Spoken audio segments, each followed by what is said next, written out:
नमस्कार, बहुत स्वागत है आप सभी का। आप देख रहे हैं हमारी खास पेशकश भाग्यफल और मैं हूं आपके साथ मनी शर्मा। तो आज हम बात करेंगे नवरात्रि की, क्योंकि आज है नवरात्रि का तीसरा दिन। तो आज के दिन माँ चंद्रघंटा की पूजा होती है। तीसरे दिन की पूजा का विशेष महत्व होता है। मान्यता ये होती है इस दिन की कि इस दिन माँ के विग्रह का पूजन और आराधना की जाती है। मान्यता ये भी है कि माँ चंद्रघंटा के घंटे की ध्वनि से अत्याचारी, दानव, दैत्य, राक्षस सब कांपते हैं। और इसी विषय पर विस्तार से जानकारी देने के लिए इस वक्त हमारे साथ मौजूद हैं ज्योतिष आचार्य पंडित पुरुषोत्तम गौड़ जी। आचार्य जी, आपका स्वागत है। जी धन्यवाद। श्री राम जय राम, जय राम, मेरे राम की जय हो, जय माता दी।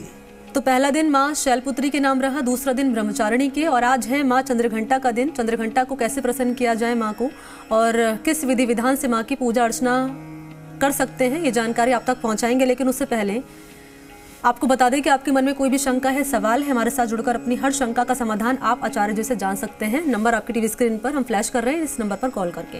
नंबर है हमारा 0120-715-3826, 0120-715-3787।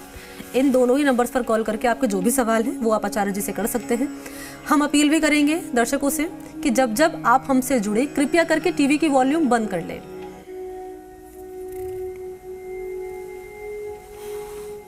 और आइए आचार्य जी का रुख कर लेते हैं। इस वक्त हमारे साथ मौजूद हैं आचार्य जी।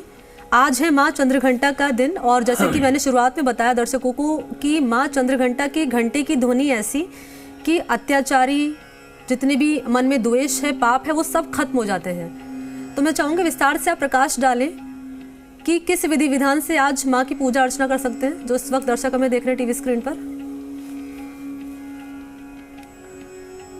देखिए मणि जी, ये बिल्कुल सही कहा कि माँ चंद्रघंटा माँ दुर्गा के तीसरे स्वरूप का नाम है। माँ के मस्तक पर घंटे के समान आधा चंद्रमा शोभायमान है, इसलिए माँ दुर्गा के इस स्वरूप का चंद्रघंटा ही नाम पड़ा। और देवी का ये स्वरूप बहुत ही कल्याणकारी है। इनके शरीर का रंग सोने का जैसा है और सोने के जैसे चमकता है। माँ की 10 भुजाएं हैं, एक हाथ में खड्ग है, खप्परधारी है। माँ चंद्रघंटा के गले में सफ़ेद फूल की माला है।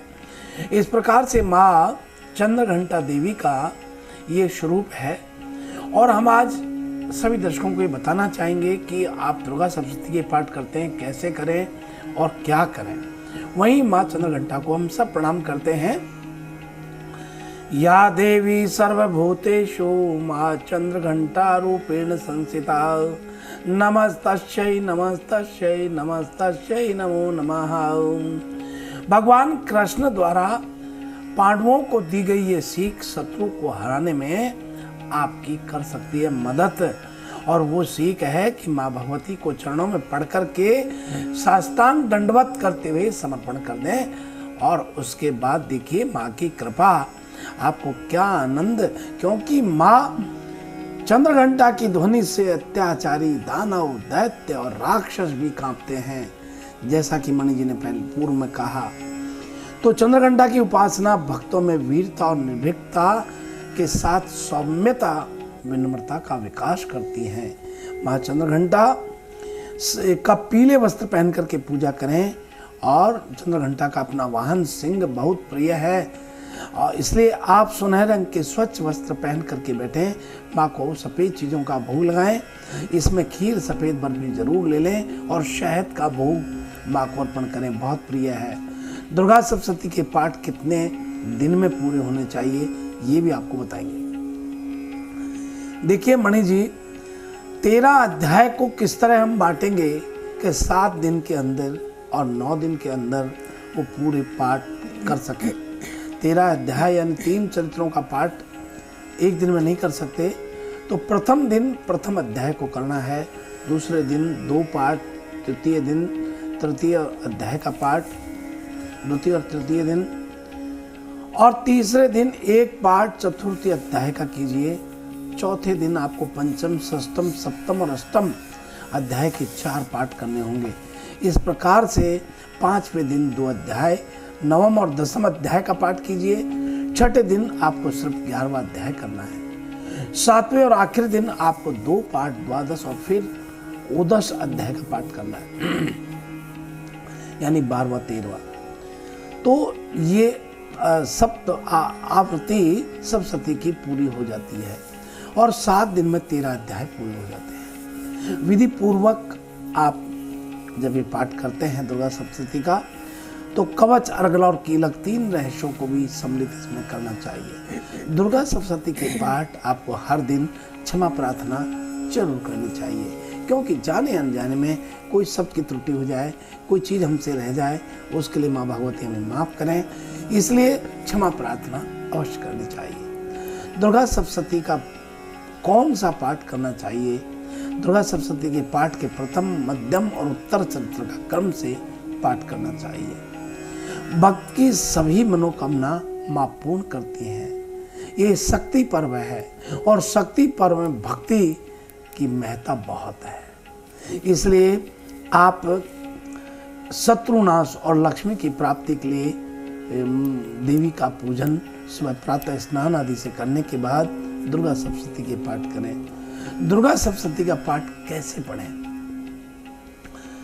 श्री दुर्गा सप्तशती के पाठ का अलग अलग विधान दिया गया है। कुछ अध्याय में उच्च स्वर में, कुछ में मंद और कुछ में शांत मुद्रा से बैठ करके पाठ करना श्रेष्ठ मान करके माना जाता है।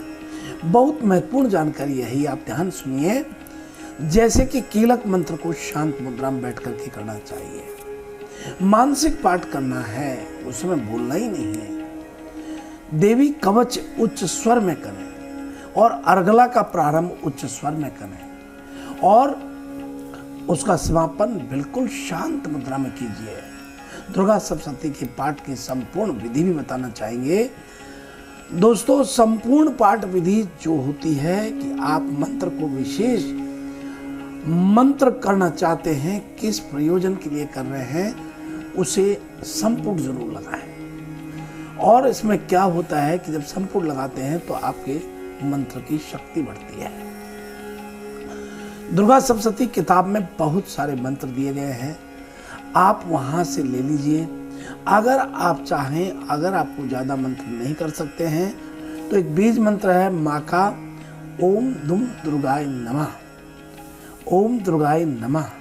इस छोटे मंत्र का भी संपूर्ण तरीके से आप संपूर्ण बना सकते हैं। घट स्थापना विधि आपको बताई गई थी, पहले हमने बता दी थी, उसी तरह से आप करें। लेकिन प्रथम दिन जो आपने दीपक, कर्म साक्षी दीपक रखा था, वो दीपक प्रज्वलित करें और अखंड जो है तो उसको संभाल के करें।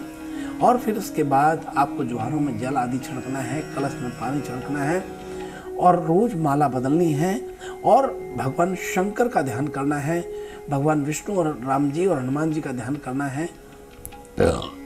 नवग्रह देवताओं का पूजन अवश्य करना है दुर्गा सप्तशती के पाठ के प्रारंभ के पूर्व। 5 विधि में आपको संकल्प लेना है। दुर्गा सप्तशती के पाठ करते पहले गणपति तमाम देवी देवताओं का संकल्प कीजिए और फिर आप आगे बढ़िए।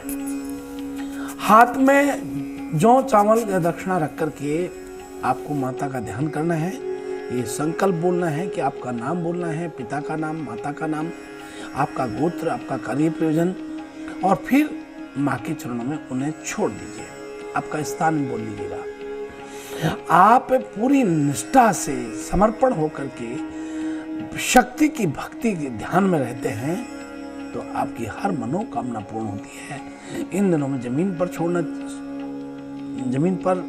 सोना चाहिए।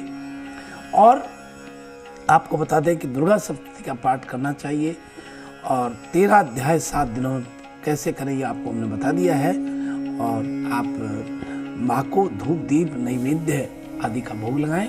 यदि आपके ज्योत की परंपरा है तो ज्योत अवश्य देखें। इस प्रकार से माँ भगवती चंद्र घंटा का ये पूजन आपको करना चाहिए। एक चीज और कहना चाहूँगा कि संपूर्ण परिवार को साथ लेकर के बैठें और उसके बाद सबको राखी तिलक करते हुए मातेश्वरी की आरती में सब परिवार सम्मिलित हों।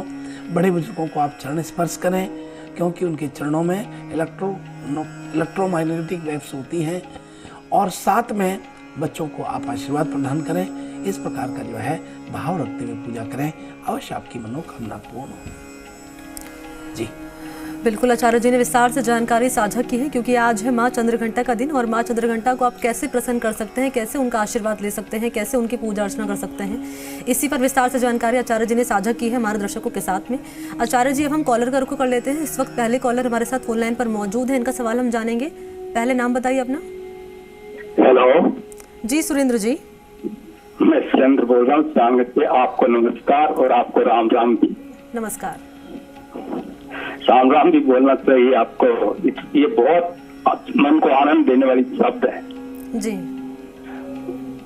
और आचार्य जी आपको मेरा सतत नमस्कार है। नवरात्र आपकी। आपको बहुत धन्यवाद, शुभ आशीर्वाद, बहुत मंगल कामनाएं। श्री राम, जय राम, जय राम, जय माता दी। जय श्री राम। और आचार्य जी 8 जुलाई 1954 सुबह 6 बजे का समय है। जन्म स्थान है रतनगढ़ जी। ये नवरात्रा चल रहा है कि मैं शॉर्ट में ले रहा हूँ क्योंकि अभी कुछ काम चल रहा है। तो क्या है कि मैं 11 माला रोज राम राम की फेंकता हूँ सिर्फ, और माँ को नमस्कार करता हूँ। क्षमा याचना मेरे हर रोज ही चलती है, मतलब ये बरसों चलती रहती है लगातार सुबह। तो ये राम राम और ये क्षमा याचना 2 से मेरा काम चलेगा। राम राम तो है ही, बताएं इसके बाद।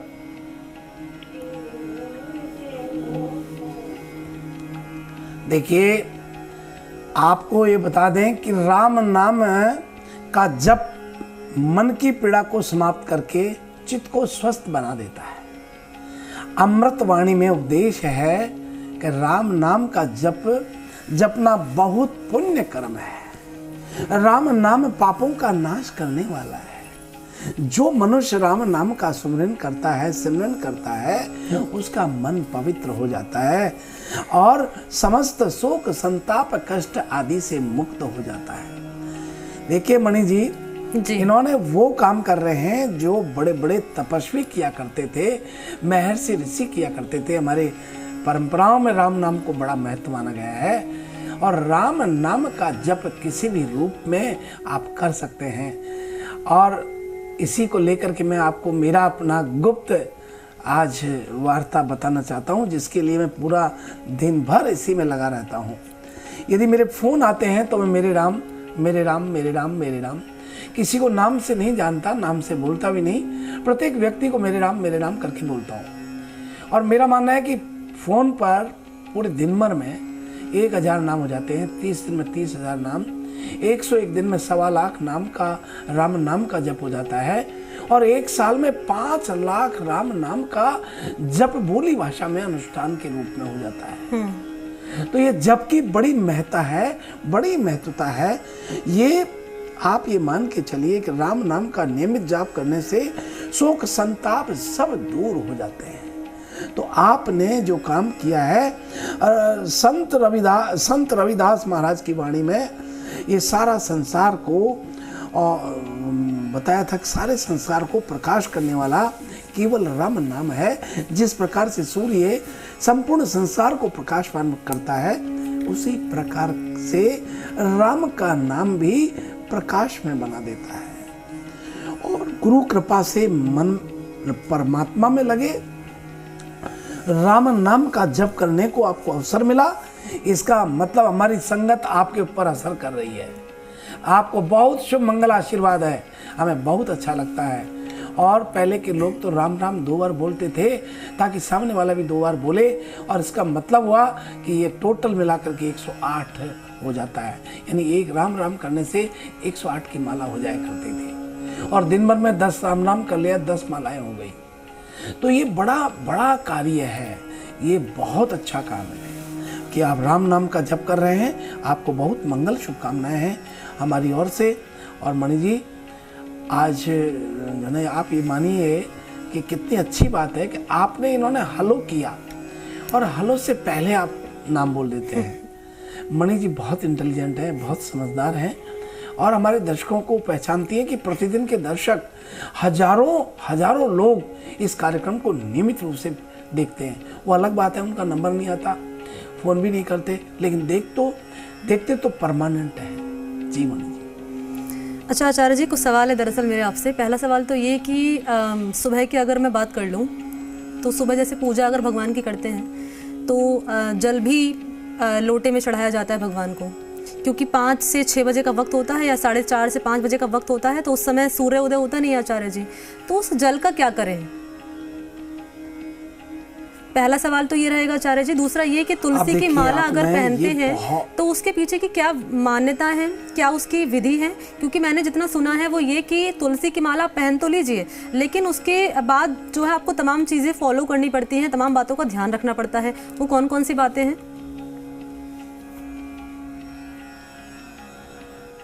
अब देखिए आपने कितना अच्छा प्रसंग रखा है। रोज सुबह सूर्य को जल चढ़ाते हैं तो सूर्य उदय से पहले छोड़ देना चाहिए, क्योंकि जब सूर्य उदय से पहले आप जल चढ़ाते हैं तो वहाँ सूर्य नहीं होते हैं, वो चंद्रमा का कार्यकाल होता है। जैसे ठीक इस प्रकार से है कि हमारी ड्यूटी लगी है तो हम ड्यूटी के मालिक हम हैं, और हमारी ड्यूटी जब हम किसी और को हैंड ओवर करते हैं तो फिर ड्यूटी उनकी, दायित्व और लाइबिलिटीज उनकी है। तो हम जिनकी सेवा कर रहे हैं, आराधना कर रहे हैं, वो सूर्य उदय होने के बाद जल चढ़ाना चाहिए।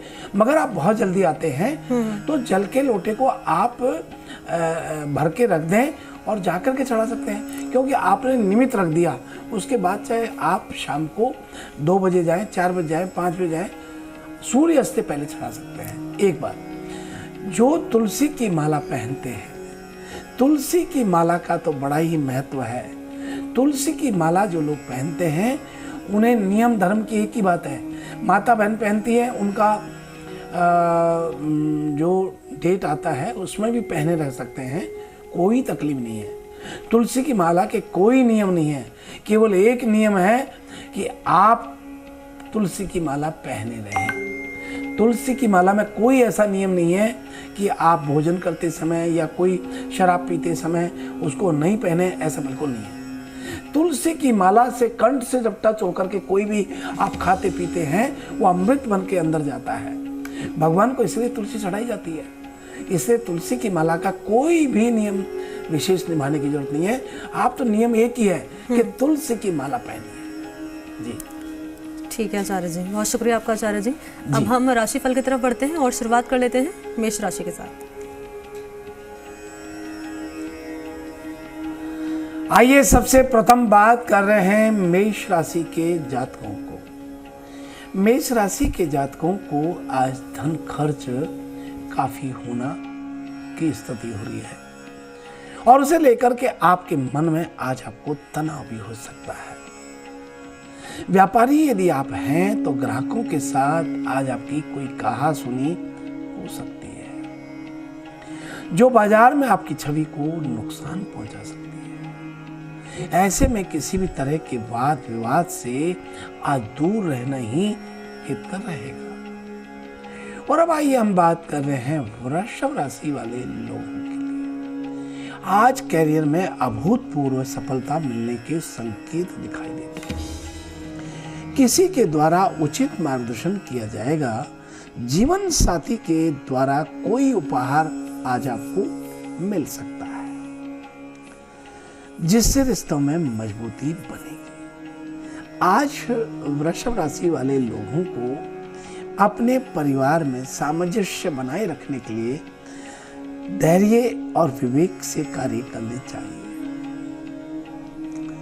और अब आगे बढ़ते हैं और बात कर रहे हैं मिथुन राशि वाले लोगों की। आज आपका लव पार्टनर जरूरत के अनुसार आपको इतना समय नहीं दे पाएगा, जिस कारण मन में थोड़ा निराशा का भाव रह सकता है। हालांकि आप उन्हें समझने का प्रयास करेंगे तो स्थिति काफी बेहतर रहेगी। और अब आइए हम बात कर रहे हैं कर्क राशि वाले लोगों के लिए। आज पारिवारिक जीवन में थोड़ा तनाव रह सकता है। ऐसा महसूस होगा कि आपके परिवार वाले आपके साथ होते हुए भी आपके साथ नहीं है। अकेलेपन की भावना आज आपके ऊपर हावी हो सकती है। इसलिए आज आप बिल्कुल धैर्य से, प्रसन्नता से अपने कोई भी निर्णय करें तो ठीक रहेगा। और अब आइए हम बात कर रहे हैं सिंह राशि वाले लोगों की। सिंह राशि के जातकों को आज दिन की शुरुआत में थोड़ी कमजोर रहने की संभावना दिखाई देती है। कई प्रकार की चुनौतियों का आज आपको सामना करना पड़ सकता है। घर के काम को लेकर बहुत उत्साह रहेगा, लेकिन संतोषप्रद स्थिति नजर नहीं आ रही है। और अब आइए हम बात कर रहे हैं कन्या राशि वाले लोग। आज काम और आराम के बीच संतुलन स्थापित करने की आवश्यकता है। किसी पुराने रोग से मुक्ति आज आपको मिल सकती है। मन में किसी चीज को लेकर घबराहट थोड़ी रहेगी, लेकिन किसी अपने के साथ साझा करने से वो दूर भी हो सकती है। और अब आइए हम बात कर रहे हैं तुला राशि वाले लोगों की।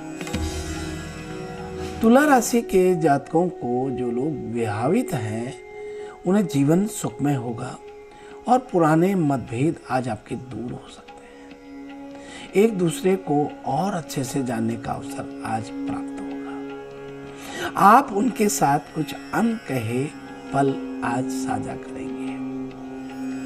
और अब आइए हम बात कर रहे हैं वृश्चिक राशि वाले लोगों की। वृश्चिक राशि के जातकों को आज के दिन कठिन परिश्रम करने की थोड़ी आवश्यकता है, तभी सफलता आज आपको हाथ लगेगी। राजनीति के क्षेत्र में कार्यरत लोगों को सामाजिक कार्य करने का अवसर अवश्य प्राप्त हो रहा है, जो कैरियर बनाने में बहुत सहायक सिद्ध होगा।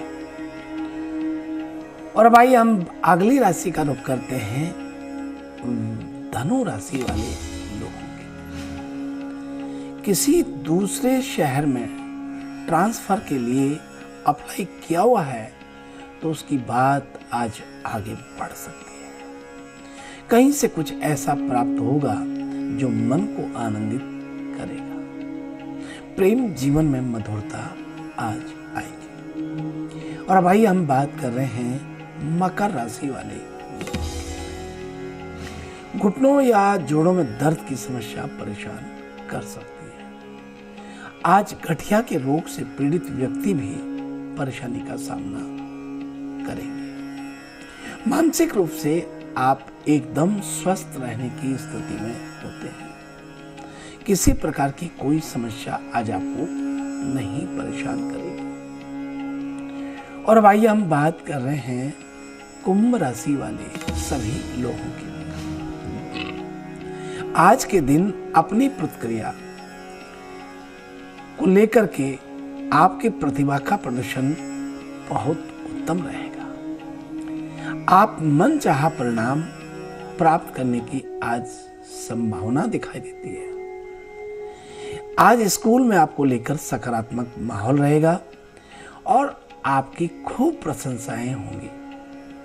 वहीं आज आपके परिवार, घर, समाज में भी काफी तारीफें होने वाली हैं। और अब आइए हम बात कर रहे हैं मीन राशि वाले लोगों के लिए। मीन राशि के जातकों को आज ससुराल पक्ष से आर्थिक सहायता प्राप्त होती हुई नजर आ रही है, लेकिन ये तभी ले जब आपको इसकी बहुत आवश्यकता हो। धन प्राप्ति के नए स्रोतों की तलाश आज आप कर सकते हैं और उसमें आपको सफलता भी प्राप्त होगी। इस प्रकार से यह है सभी राशि वालों का राशिफल। बहुत शुक्रिया आपका आचार्य जी, आपने राशिफल से जुड़ी जानकारी साझा की, आपने तमाम सवालों के जवाब हमारे दर्शकों तक पहुंचाए। बहुत धन्यवाद जी। शुभ प्रभात, शुभ आशीर्वाद। जय श्री राम। मेरे राम की जय हो। जय माता दी। और इसी के साथ भाग्यफल में फिलहाल इतना ही। मुझे दीजिए इजाजत। नमस्कार।